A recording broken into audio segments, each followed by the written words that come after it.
Hi friends, ഇന്ന് ഞാൻ നിങ്ങളായിട്ട് ഷെയർ ചെയ്യണത് ഒരു ഗുജറാത്തി ഡിഷാണ്. എന്നാൽ നമുക്കിത് വളരെ യൂസ്ഫുള്ളാണ് കേട്ടോ. നമുക്കിതിനകത്ത് തേങ്ങ ഒന്നും അരയ്ക്കേണ്ട, എളുപ്പത്തിൽ തന്നെ ഉണ്ടാക്കാനും പറ്റും. ഇത്തിരി പയർ വേവിച്ചത് ബാക്കി ഉണ്ടെങ്കിലും മതി. ചപ്പാത്തിക്കോ അപ്പത്തിനോ ചോറിനോ എല്ലാത്തിനും പറ്റിയ പൂരിയോ എന്ത് വേണമെങ്കിലും ആവാം.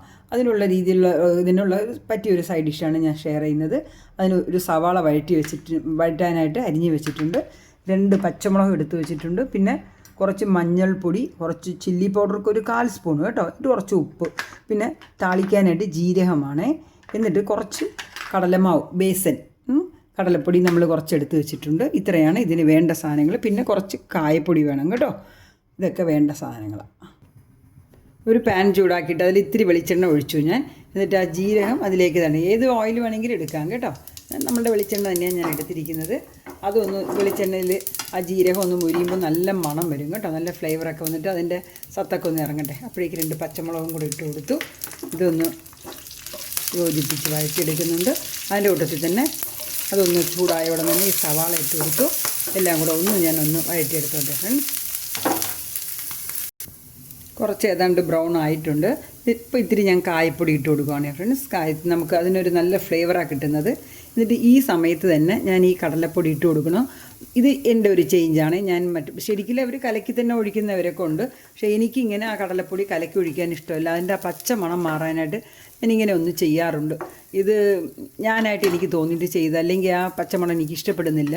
നിങ്ങൾക്ക് ഡയറക്റ്റായിട്ട് അങ്ങനെയാണ് ഒഴിക്കണമെന്നുണ്ടെങ്കിൽ ഒഴിച്ചേക്കാം. ഇത് ഞാൻ ഫോളോ ചെയ്യുന്ന ചില ഡിഷുകളിലൊക്കെ ഞാൻ ഇങ്ങനെയാണ് ഫോളോ ചെയ്യുന്നത് കേട്ടോ ഫ്രണ്ട്സ്. ഇതൊക്കെ ഒരു ചെറിയ ചെറിയ ടിപ്പാണ്. നിങ്ങൾക്കപ്പം ഇതിൽ എന്നോട് യോജിക്കുന്നവർ കുറച്ച് പേരൊക്കെ ഉണ്ടാവും.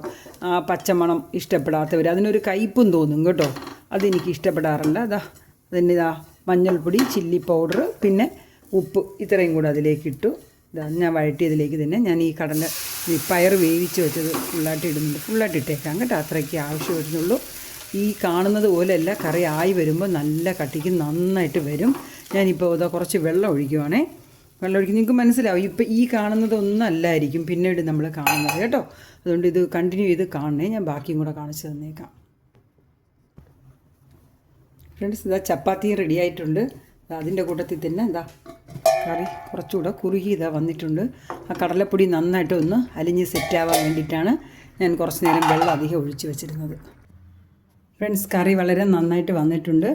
ഇതൊക്കെ നിങ്ങളുടെ ഇഷ്ടമനുസരിച്ച് കുറച്ചുകൂടെ കടലമാവ് ഇടണമെങ്കിൽ ഇടാം. അല്ല നിങ്ങൾക്ക് ഇത്തിരി വേറെ ഏതെങ്കിലും രീതിയിൽ ഇത്തിരി കടലമാവ് കലക്കി ഒഴിച്ചാൽ മതി, എനിക്കിങ്ങനെ അതിനോട് യോജിപ്പിച്ച് വറുത്തിടണ്ടെന്നുള്ളതുണ്ടെങ്കിൽ അങ്ങനെയും ചെയ്യാം.